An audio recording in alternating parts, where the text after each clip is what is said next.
They laughed when I scrubbed their deck. They screamed orders in my face like I was nobody. One even shoved me in front of the entire crew. They had no idea the woman they humiliated was about to become their commanding officer, and when I walked in, wearing my uniform, everything changed. Before we dive in, if you love stories about karma and justice, hit that like button and subscribe. You won't want to miss what happens next. They say the best way to know your crew is to lead them. But I learned something better that day at Pearl Harbor. The best way to really know them is to stand beside them first, or in my case, beneath them. I'm Lieutenant Commander Rhea Marlowe, 12 years in the Navy, 2 combat deployments, more medals than I care to count. But on that scorching August morning, stepping onto the USS Resolute in faded jeans and a plain jacket, I wasn't any of those things. I was nobody. Just another face in the crowd, another body to fill a billet. And that's exactly what I wanted them to think. I had 1 week before my official change of command ceremony. 1 week to see what really happened on this ship when the brass wasn't watching. 1 week to understand the culture I was about to inherit. So I kept my rank hidden, my ribbons locked away, and walked onto that destroyer like I was fresh out of boot camp. The sun was already brutal at 0800, and the deck was a furnace of steel and salt air. That's where I met them. 3 sailors lounging near the starboard rail, supposedly on maintenance duty, but mostly just killing time. The tall one noticed me first, Petty Officer 2nd Class Jackson Reeves, though I didn't know his name yet. I just saw the way his eyes traveled over me, that particular mixture of amusement and disdain that men wear when they think they've already figured you out. "You lost?" he called out, pushing off the rail with a smirk that made my jaw tighten. His 2 companions straightened up, suddenly interested. One of them, a kid with nervous energy and quick eyes, Hollis, actually laughed before I'd even responded. "New transfer," I said simply, keeping my voice neutral, my posture relaxed. "Reporting for duty." The smirk widened into something uglier. "You're a little old to be starting over, aren't you? What happened? Couldn't hack it in the real world." He said it loud enough for everyone within 30 feet to hear. A few heads turned. Some looked away. Nobody said a word. I didn't answer. Just stood there, sea bag over my shoulder, letting him have his moment. He took it as weakness. They always do. "Hollis, get this one a scrub brush," Jackson said, never breaking eye contact with me. "Section 3 needs another pass. And I mean on your hands and knees. We don't do half measures on this ship." The way he emphasized "this ship," like it was his, like he owned every inch of it, told me everything I needed to know about the leadership vacuum I was stepping into. So I took the brush. I dropped to my knees on that burning deck, already clean enough to eat off of, and I scrubbed. The sun hammered down on my back. Sweat soaked through my shirt. Behind me, I heard Hollis whisper something about sunscreen and grandma, followed by low laughter. The 3rd sailor, a young woman with her hair in a tight bun, Bryn, didn't laugh. I noticed that. I noticed everything. Every insult, every sideways glance, every sailor who walked past and said nothing while I was worked like a dog on tasks that served no purpose except humiliation. I memorized their faces, not for revenge. That's not what this was about. I memorized them because I needed to understand what I was dealing with. I needed to see the rot before I could cut it out. By midday, my knees were raw and my hands were blistered. And I smiled. Because they had no idea that the woman scrubbing their deck would soon hold their entire careers in her hands. They had no idea who I really was. Not yet. 3 days in, and I'd become invisible. That's what happens when people decide you don't matter. You fade into the background like part of the bulkhead. They stopped watching what they said around me, stopped pretending to be professional. I became a ghost they could kick around without consequence. The mess hall incident happened on day 4, during evening chow. I was exhausted, legitimately exhausted from the kind of deliberate overwork designed to break someone. Jackson had seen to that personally, 16-hour shifts doing jobs that didn't need doing, always under his watchful, mocking eye. When I finally sat down with my tray, alone in the corner like always, I just wanted 10 minutes of peace. I should have known better. "Hey, new girl." His voice cut across the room like a blade. The conversations around us died instantly. Everyone knew what was coming. I could see it in their faces, that mixture of relief and guilt that comes from being grateful you're not the target. You know what we do to people who can't keep up on this ship? I looked up, met his eyes, said nothing. That made him angrier. He crossed the distance between us in 4 strides, and before I could react, he swept his arm across the table. My tray flipped, and suddenly I was drenched. Gravy down my front, mashed potatoes in my lap, green beans scattered across the deck. The room erupted, not just laughter. Phones came out, recording, capturing my humiliation for posterity, for entertainment. "Clean it up," Jackson said, standing over me while I sat there dripping. "That's what you're good for, right? Cleaning up messes?" I stood slowly, felt the food slide off me onto the floor, felt 30 pairs of eyes watching, waiting to see if I'd cry, if I'd break, if I'd finally give them the show they wanted. Every fiber of my being, every hour of combat training, every instinct I'd honed over 12 years screamed at me to put this man on the deck where he belonged. But I didn't. I dropped to my knees and started cleaning. Because I needed to see how far this went. I needed to understand exactly what kind of command climate festered on this ship when leadership looked the other way. And they did look away. Chief Maddox was right there, sitting at a table 20 feet away, watching the whole thing. He caught my eye for just a second before returning to his meal. That moment of cowardice burned worse than anything Jackson had done. But Bryn, young, scared Bryn, she didn't look away. "That's messed up," she whispered, barely audible. Jackson rounded on her like a viper. "You got a problem, Fletcher?"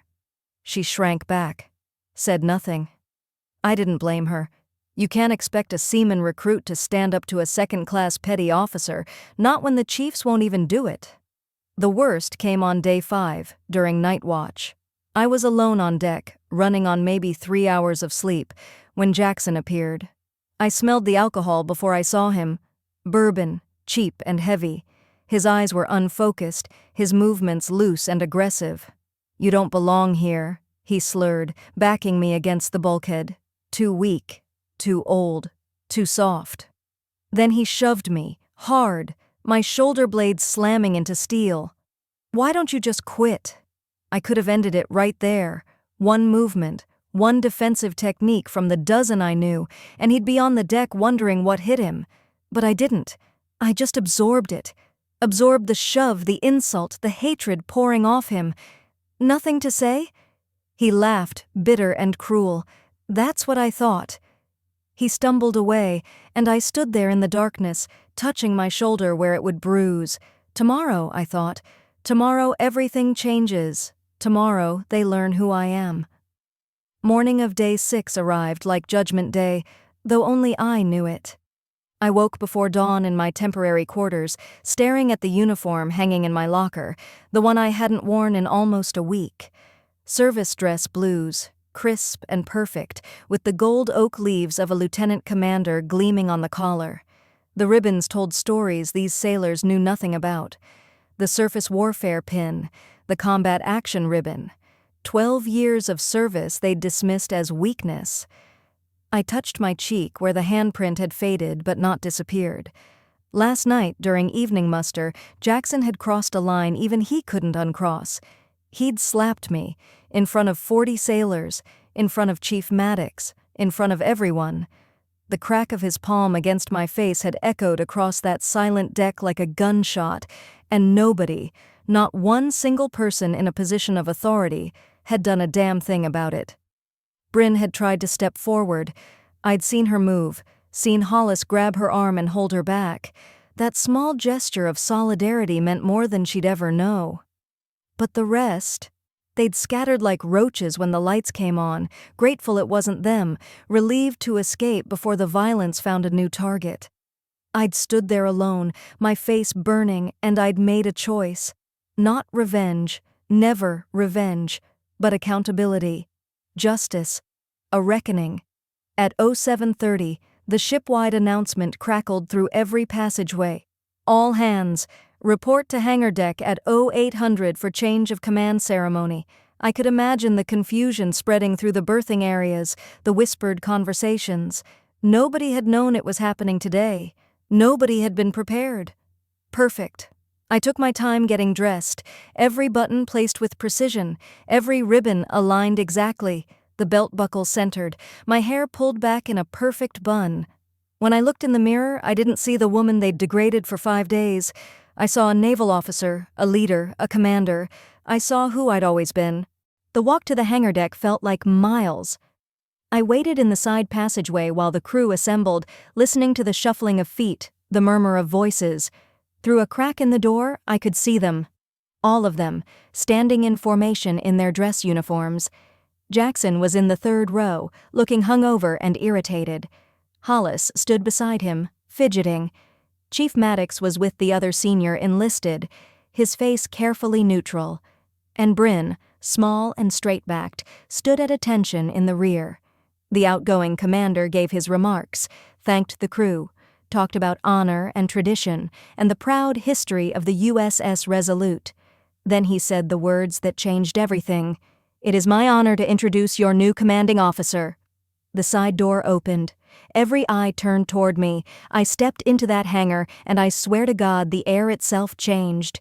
Recognition spread through the formation like wildfire. I heard the gasps, the sharp intakes of breath, the whispered, "Oh my God," that rippled from row to row. I watched Jackson's face drain of every drop of blood, watched his knees actually buckle, watched Hollis grab his arm to keep him upright. Chief Maddox looked like he might vomit. I walked through them with my head high, my stride measured and powerful, my eyes forward. The crowd parted without being told. Nobody moved. Nobody breathed. The only sound was my footsteps on the deck and the thundering silence of 300 collective realizations crashing down at once. I reached the podium, turned to face them, let the silence stretch until it became unbearable. Then I spoke. "I am Lieutenant Commander Rhea Marlowe. For the past week I've been among you." The silence after my speech was deafening. You could have heard a pin drop on that deck, could have heard hearts breaking and careers crashing down in real time. I stood there, letting them absorb it, letting them understand that every cruel word, every shove, every laugh had been witnessed and catalogued by the one person on this ship with absolute authority. "The following personnel will report to my office immediately after dismissal," I said, my voice carrying across the hangar with perfect clarity. Petty Officer 2nd Class Jackson Reeves, Seaman Apprentice Hollis Chen, Chief Petty Officer Maddox Vale. I watched Jackson sway on his feet, watched the color drain even further from his face until he looked like a ghost. Hollis was shaking visibly. And Chief Maddox, he just stared at me with the hollow eyes of a man who knew exactly what was coming. "Everyone else, you have a ship to run. Dismissed." The formation broke like a dam bursting, sailors scattering in every direction, whispers exploding into full conversations the moment they thought they were out of earshot.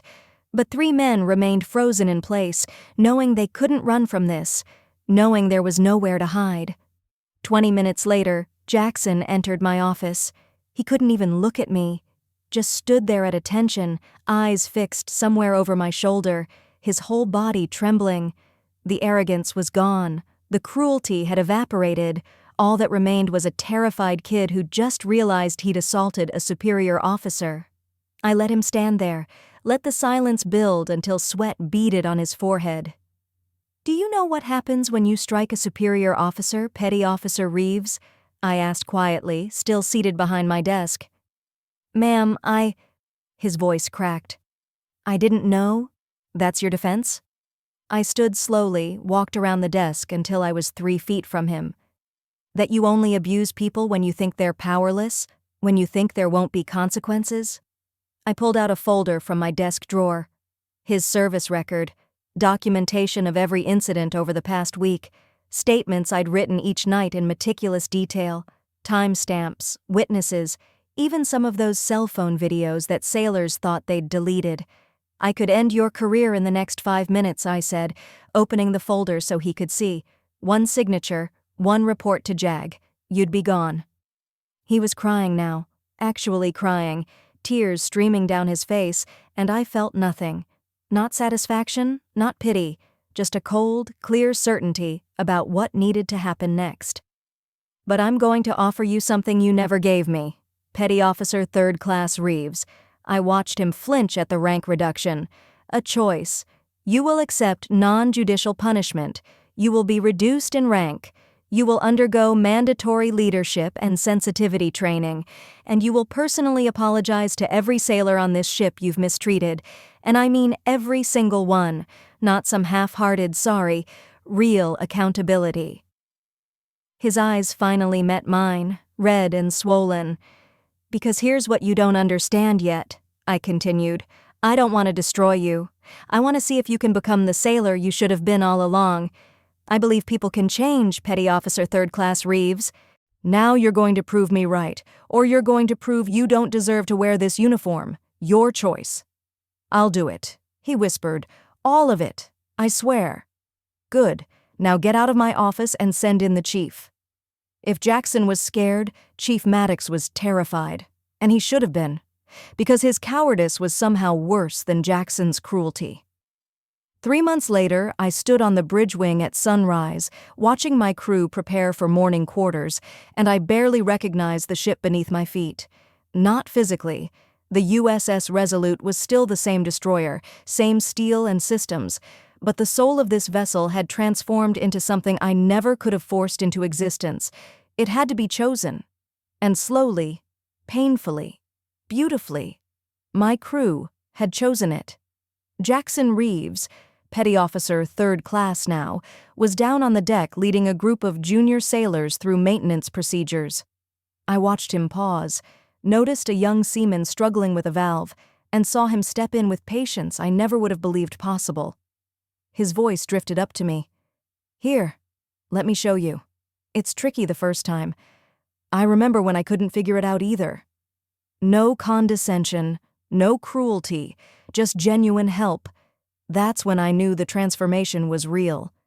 The apologies had been brutal to watch. I'd made him face every single sailor he'd degraded, and I'd sat there for each one, making sure they were real.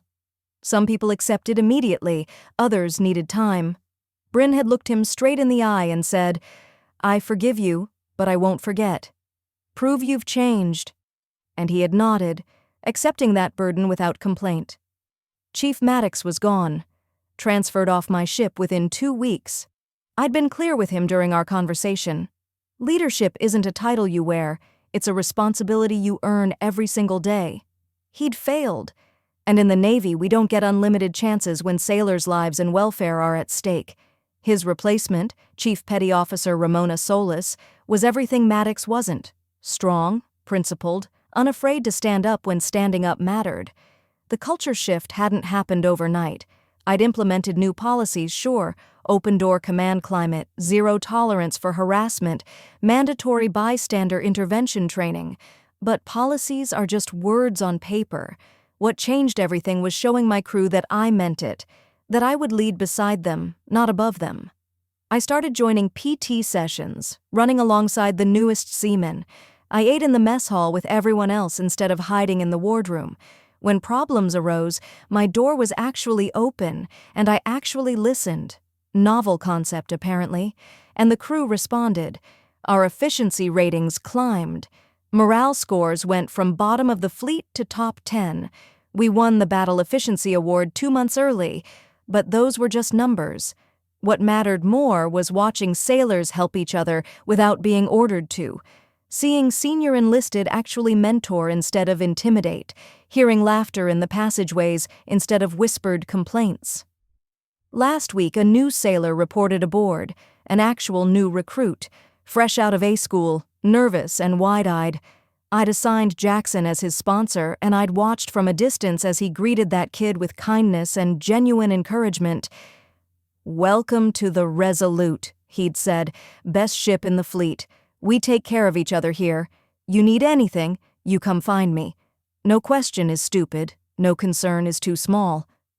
The kid had smiled, relief washing over his face, and I'd smiled too, because that moment, that single interaction, was worth every horrible day I'd endured. That was the ship I'd envisioned. That was the command climate I'd bled for. Later that evening, Jackson had knocked on my door during my admin time. "Ma'am, I just wanted to say thank you for not giving up on me, for believing I could be better." "You did the work, Petty Officer Reeves," I'd replied. "I just gave you the opportunity. You chose to take it." That's what leadership looks like. Not revenge, not domination, transformation through accountability and grace. People ask me if I regret those days, if I wish I'd revealed myself sooner, if I wish I'd protected myself from the humiliation, the abuse, the degradation. The answer is no, because I learned exactly who my crew was, and more importantly, they learned who they could become. That week of hell gave me something no amount of formal inspections or official reports could have provided: the truth. The unfiltered, ugly truth about what happened on my ship when people thought nobody important was watching. And yes, it cost me. I still have the scar tissue on my knees. I still remember the sting of that slap. I still carry the weight of every insult. But I also have a crew that now functions on trust, respect, and accountability. A crew that understands leadership isn't about rank or authority. It's about integrity and courage. A crew where junior sailors feel safe enough to speak up when something's wrong because they know their leaders will actually listen. Jackson Reeves is one of my best sailors now. Not because I destroyed him, though I could have, not because I broke him down and rebuilt him in my image, but because I gave him something he'd never given anyone else: a second chance, the opportunity to be better, the belief that people can change when they're held accountable with both justice and grace. True power isn't about crushing the people who wronged you. Any fool with authority can ruin a career, end a life's work with a signature. That's not strength. That's just revenge dressed up in regulations. Real power, the kind that actually matters, is having the ability to destroy someone and choosing instead to build them, to look at the person who humiliated you, who struck you, who tried to break your spirit and say, "I see who you are right now, but I also see who you could be. Now prove me right." That's what separates a bully from a leader. That's the difference between command and leadership. I am Lieutenant Commander Rhea Marlowe. I am 12 years of service, 2 combat deployments, and countless lives led through impossible situations. I am a woman who scrubbed decks she shouldn't have had to scrub, endured abuse she shouldn't have had to endure, and stood alone when people should have stood with me. But I am also the commander of the USS Resolute, a ship that now understands what real leadership means. A crew that knows respect isn't given freely, it's earned daily. A command climate built not on fear or intimidation, but on the fundamental belief that every sailor, regardless of rank, deserves dignity. They thought they knew who I was when they saw me in civilian clothes, when they watched me scrub their deck, when they laughed as food dripped down my uniform. They thought weakness, they thought irrelevant, they thought disposable. They were wrong. And that's a lesson they'll carry for the rest of their lives. If this story moved you, if it made you think about the real meaning of leadership and second chances, do me a favor. Hit that subscribe button and ring the notification bell. Share this with someone who needs to hear that respect is earned through integrity, not intimidation. That true strength isn't in how hard you can hit, but in choosing not to when you have every right. Drop a comment below and tell me, what would you have done in my position? Would you have given Jackson that second chance? Or would you have ended his career the moment you had the power to do it? Thanks for watching. And remember, the mark of true leadership isn't in how you wield power over others. It's in how you choose to lift them up even when they tried to tear you down. Until next time.